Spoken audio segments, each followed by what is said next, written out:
Let's review equilibrium and rates of reaction in under 3 minutes. Firstly, rates of reaction. 2 key phrases that you need to repeat over and over here, which is the frequency of successful collisions and the proportion of successful collisions. If you are not mentioning these 2 phrases in your responses to deal with rates of reaction, you are going to lose marks. You need to understand where activation energy sits with rates of reaction, and that's normally to do with changing of temperature or addition of a catalyst. And the idea of an energy profile diagram can help you explain your answer as well.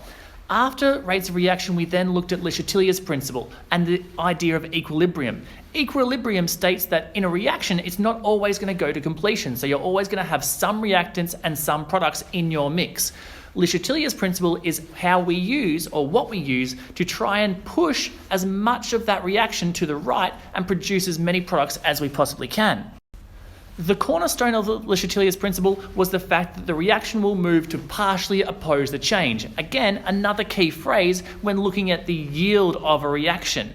State the facts and then apply them to your question. So whenever you're giving a question where a change has been made to an equilibrium system, what you need to say is, this is the change that was made. Le Chatelier's principle will partially oppose that. That means this will happen. Will it be going forwards to oppose that change, or will it be going in the reverse reaction to oppose that change?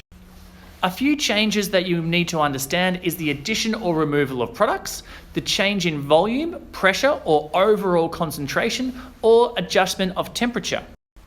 A change in volume will have an overall change in concentration, so what you're looking at there is the ratio of products to reactant molecules. A change in temperature will obviously need to be counted by a change in temperature, so favouring an endo or an exothermic to oppose whatever you did to the temperature.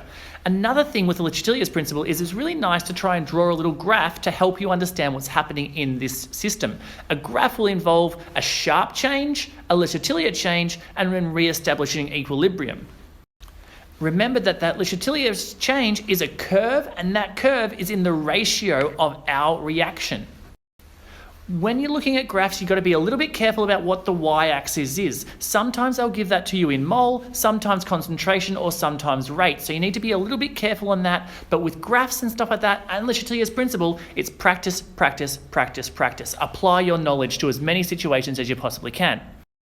Lastly, we started to look at the equilibrium constant and calculations to do with equilibrium. We compare Q, which is a reaction quotient, to K, the equilibrium constant, to see if we are actually in equilibrium. With this, you need to ensure that your values are in concentration. Sometimes you might need to use an ICE table and check your units of K. Again, I've run out of time for my top tips. I might make these a full-on video at the end of this series.